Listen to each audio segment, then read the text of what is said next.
Hi friends, मैं नीरज पांडे। आप देख रहे हैं यूट्यूब चैनल नीरज विद मैं जीएस। जैसा कि आज देख रहे हैं कि कई दिनों से एक ही चर्चा का मुख्य बिंदु बना हुआ है इजराइल और हमास युद्ध। इसमें देखा गया जैसा कि आज के लिए एक बहुत बड़ा हमास के द्वारा धमकी दी गई थी कि हम क्या करेंगे, हम संपूर्ण विश्व के लोगों को इकट्ठा करेंगे और क्या है कि इजराइल के खिलाफ क्या करेंगे, एक हम आंदोलन छेड़ देंगे और इजराइल को हम परास्त करेंगे। जैसा ये आतंकी गतिविधियां चल रही थी, चूँकि इसमें क्या था कि देखिए क्या होता है कि किस आतंकवाद का कोई धर्म नहीं होता है। स्पष्ट शब्दों में कहूँ, आतंकवाद जो दहशतगर्द होते हैं उनका कोई जाति नहीं, कोई धर्म नहीं।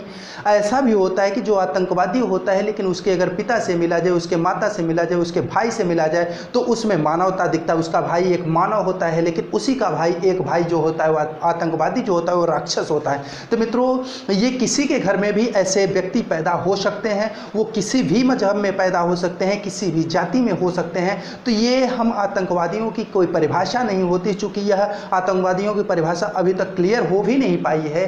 तो इसलिए हम कह सकते हैं हम सदैव आतंकवाद के खिलाफ हैं, आतंकवादियों के खिलाफ हैं। हम किसी जाति या किसी मत या मजहब के खिलाफ नहीं हैं। जैसा कि उन्होंने आह्वान किया था, हमास के लोगों ने आह्वान किया था कि जितने लोग हैं वो हमारे समर्थन में आए। यहाँ तक कि ऐसा हुआ भी कि नमाज, जो जुमे की नमाज अदा कर करके लोग क्या हुआ, जैसा कि कई सारे देशों में आपने देखा, कई सारे देशों में जैसे चीन हुआ, चीन के बीजिंग में भी लोग जुमे की नमाज अदा करके अपने आंदोलन के लिए सड़कों पर उतरे। वहाँ तो एक ऐसी भी घटना हुई कि वहाँ पे क्या होता है, एक इजरायली व्यक्ति को क्या किया जाता है, चाकुओं से द्वारा घोप घोप के मारा जाता है। जबकि वहाँ पे जब इसके लिए इजराइल सरकार अपना पक्ष रखती है तो एक चीन के द्वारा स्पष्ट किया जाता है कि ये यहाँ के लोग नहीं है, दूसरे देश के लोग जो आए हुए मेरे यहाँ बसे हुए वो लोग इजराइल को लोगों को मार रहे हैं। उसके बाद फ्रांस की बात करें, फ्रांस की भी सड़कों पे लोग उतर आए, मलेशिया के सड़कों पे लोग उतर आए, अमेरिका में भी कुछ लोग सड़कों पर उतर आए। और इसके पक्ष में जैसे इराक है,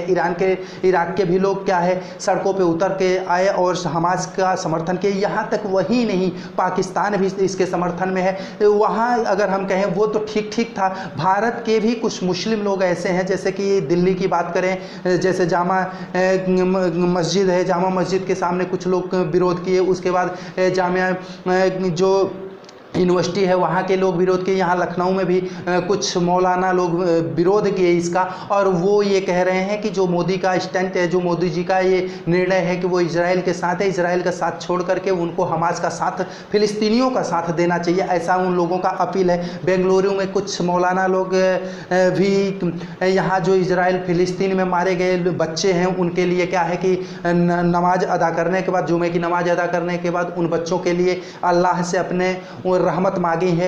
ऐसे बहुत सारे जगहों पे देखा जाए तो ये रहमत मांगनी बहुत अच्छी बात है, लोगों के लिए दुआ करना बहुत अच्छी बात है। लेकिन क्या है कि ये उन लोगों का, कुछ लोगों का ये मानना है कि ये क्या है कि इजराइल मुसलमानों के खिलाफ कार्य कर रही है। ऐसा नहीं है। इजराइल जो कार्य कर रही है वो सिर्फ आतंकवादियों के खिलाफ कार्य कर रही है। अगर वो आतंकवाद के खिलाफ है तो समूचा विश्व इजराइल के साथ रहेगा। लेकिन अगर इजराइल वह किसी मुस्लिम या किसी धर्म को टारगेट करके उसको नुकसान पहुंचाने की कोशिश करेगी तो समस्त विश्व इजराइल के खिलाफ जाएगा।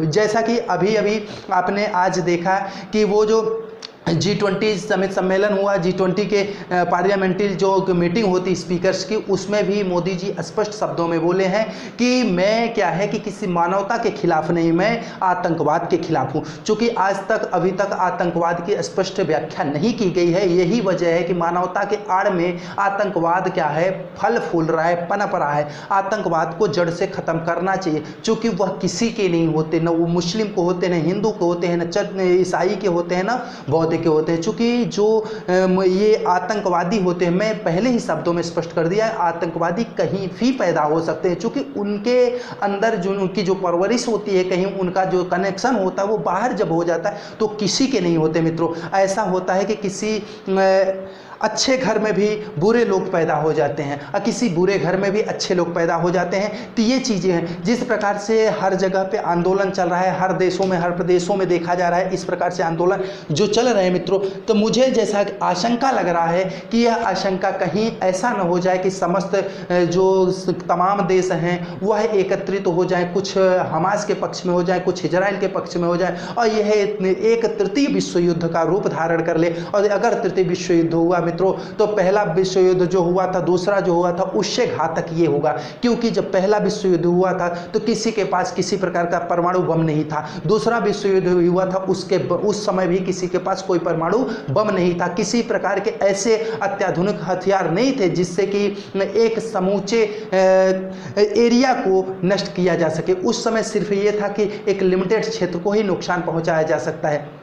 लेकिन जैसा कि आपने देखा था कि अमेरिका के पास मात्र था, उस समय सिर्फ अमेरिका के पास था और अमेरिका ने नागासाकी और हिरोशिमा पर बम गिराया था। लेकिन आज देख रहे हैं तो आज कई सारे ऐसे देश हो गए हैं जिनके पास परमाणु बम संपन्न हो चुका है, क्योंकि उस समय अमेरिका के पास मात्र था, लेकिन अब तो बहुत सारे देशों के पास हो गए हैं। तो जब बहुत सारे देशों के पास है तो एक दूसरे को, जैसे उस समय अगर जापान के पास परमाणु बम रहा होता तो जापान भी तो अमेरिका के पास फेंकता, लेकिन नहीं था तो नहीं फेंक पाया। तो यही चीज़ है कि अगर नहीं था तो यहीं पे मसला शांत हो गया। लेकिन अगर आज जो दुनिया है आज सबके पास है तो ये स्थिति बदतर होती जाएगी। जैसा कि आपने देखा कि कई जगहों पे, और वास्तविकता क्या है कि जो हमास है, जो ईरान है, ईरान को सबसे बड़ी समस्या क्या है कि इजराइल का जो सऊदी अरब से संबंध अच्छे हो रहे हैं वह उसको अच्छे नहीं लग रहे हैं। चूँकि इजराइल अगर सऊदी अरब से उसके संबंध अच्छे होंगे तो वो विकास करेगा और आगे जाएगा, उसके अमेरिका से संबंध अच्छे होंगे तो वो और आगे जाएगा। अच्छे बड़े बड़े देशों से, जहाँ पे विकसित देश हैं, उनसे अगर उसके संबंध अच्छे होंगे तो वो और आगे जाए। देखिए ये सच्चाई यही है कि दुनिया में आगे पहुँचाने वाले लोग कम होते हैं और पीठ में पैर खींचने वाले लोग ज़्यादा होते हैं मित्रों। तो यही हो रहा है हमास में, जो आतंकी गतिविधियों के साथ लोग हैं वही सिर्फ क्या है कि इजराइल के विरोध में है, या अन्य जगहों पे भी देखिए क्या है कि यह मुसलमानों के खिलाफ या किसी धर्म के खिलाफ नहीं है। यह सिर्फ है कि क्या कर रहा है कि वो इजराइल जो लड़ रहा है, जैसे इजराइल में भी पहले दिन जो पहला वीडियो वायरल हुआ, बहुत सारे वीडियो आपने देखा, जैसा कि बहुत सारे लोगों का ये कहना है कि फिलिस्तीन में जाकर के हम वो क्या करते हैं, छोटे छोटे बच्चों पे जो रॉकेट गिरा रहे हैं, मिसाइलें गिरा रहे हैं, उससे छोटे छोटे बच्चे मर रहे हैं, बहुत सारे लोग मर रहे हैं। ये दुखद है। लेकिन अगर देखा जाए पहले दिन की अगर वीडियो देखी जाए तो उसमें भी तो इजराइल के बहुत सारे छोटे छोटे बच्चों को, बहुत सारे महिलाओं के साथ, बहुत सारे लोगों के साथ बर्बरता की गई है। तो इस बर्बरता का देखिए क्या है कि मैं आज यहाँ जो कह रहा हूँ ये मैं किसी का पक्ष या किसी का विपक्ष नहीं ले रहा हूँ, मैं दोनों की बातें कर रहा हूँ कि इजराइल भी ऐसा कर रहा है और हमास भी ऐसा कर रहा है। तो यहाँ बीच बचाव कोई ना कोई ऑप्शन होना चाहिए।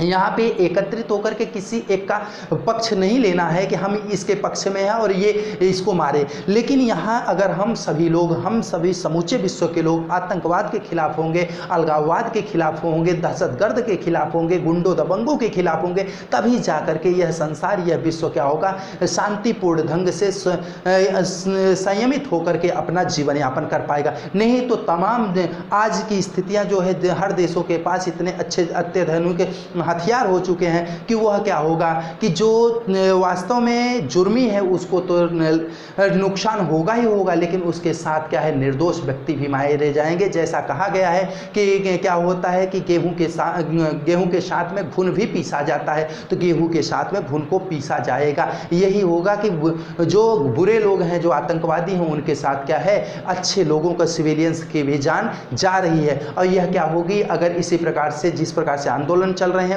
यही आंदोलन अगर आगे उग्र रूप लेंगे तो यही रूप धारण करके आगे तृतीय विश्व युद्ध का रूप धारण करेगा। और निश्चित रूप से क्या होगा, तमाम बहुत सारा नुकसान होगा। वह सिर्फ किसी एक देश, एक धर्म, एक जाति का नहीं होगा, वह समूचे समाज का होगा, समूचे विश्व का होगा। इसमें किसी एक, चूंकि जब रॉकेट जाएगी तो वह नहीं पहचानेगी कि मुझे हिंदू पर गिरना है, कि मुझे मुस्लिम पर गिरना है, कि मुझे ईसाई पर गिरना है, कि मुझे बौद्ध पर गिरना है। वह किसी को नहीं पहचानेगी। वह जिस पर जाएगी, जिस स्थान पर जाएगी, जाएगी, एक समूचा स्थान बर्बाद करके जाएगी। तो यहाँ यही लेना है, जो चाहे मौलाना लोग हों, चाहे पुजारी लोग हों, चाहे पादरी लोग हों, चाहे भिक्षु लोग हों, कुछ भी हों, कोई भी हो, और चाहे कोई देश के लीडर हों, बड़े लीडर हों, वो सबको ये चाहिए कि कहीं ना कहीं रास्ता, कोई तीसरा रास्ता निकालें जहाँ से बीच बचाव किया जा सके और उसको शांतिपूर्ण ढंग से मामले को सुलझाया जा सके। इसको और घी में, आग में घी का काम न करें कि जिससे समूचा विश्व बर्बाद हो सके, क्योंकि विश्व बर्बाद होगा तो हम आबाद नहीं होंगे। क्योंकि जो बना हुआ है उसको अगर बिगाड़ेंगे तो निश्चित रूप से नुकसान होगा। आप देख रहे हैं रेडिएशन से कितने नुकसान होते हैं। जापान के हिरोशिमा नागासाकी में कब का बम गिरा हुआ है, लेकिन आज भी लंगड़े लूले लोग पैदा हो रहे हैं। तो ये सब क्या होंगे, अब होगा तो यही स्थिति होगी। तो इस स्थिति को निश्चित किया जाए। देखिए, हम लोगों का सिर्फ एक ही सिद्धांत होना चाहिए कि हम क्या है, बुराई के खिलाफ होंगे, हम आतंकवाद के खिलाफ होंगे, हम अलगाववाद के खिलाफ होंगे, हम दहशतगर्दों के खिलाफ होंगे, हम गुंडों दबंगों के खिलाफ होंगे। हम किसी धर्म या मजहब मत के खिलाफ नहीं होंगे। हमारा एक ही धर्म है, मानव धर्म। हम मानव हैं, मानवता के खिलाफ जो जाएगा उसका हम विरोध करेंगे, चाहे वो इजराइल हो, चाहे वो हमास हो, चाहे अन्य कोई भी व्यक्ति हो। हम सिर्फ मानवता की बात करेंगे, मानवता के खिलाफ जाने वालों के विरोध में रहेंगे, और जो मानवता के पक्ष में है हम उसका समर्थक रहेंगे। सबको यही करना चाहिए। अगर ऐसा नहीं करेंगे, निश्चित रूप से बहुत बड़ा विध्वंस दिख रहा है आगे। और निश्चित है, चूंकि जब अंतिम विकल्प हो जाएगा तो वही होगा, अब मैं जाता हूं, अंतिम संकल्प सुनाता हूं, याचना नहीं अब रण होगा, जीवन जय या के मरण होगा। तो ऐसा क्षण न आने दें कि अंतिम निर्णय निकल आए कि अब यही होगा। अभी भी बहुत समय है, चूँकि अभी भी जो बुद्धिजीवी लोग हैं, जो बुद्धिजीवी के प्राणी हैं, वो चाहें तो इसको बीच बचाव करके अभी भी स्थगित करा सकते हैं, युद्ध को अभी भी रुकवा सकते हैं। लेकिन अगर घी में आग में घी का काम करते रहेंगे तो निश्चित रूप से वो क्या होगी, आग और सुलगेगी और बढ़ेगी, और निश्चित रूप से बहुत जनधन की हानि होगी, और निश्चित रूप से विश्व का विनाश होगा, विकास संभव नहीं है। फिर मित्र मिलते हैं नए वीडियो के साथ, तब तक के लिए सभी मित्रों को जय हिंद, जय भारत।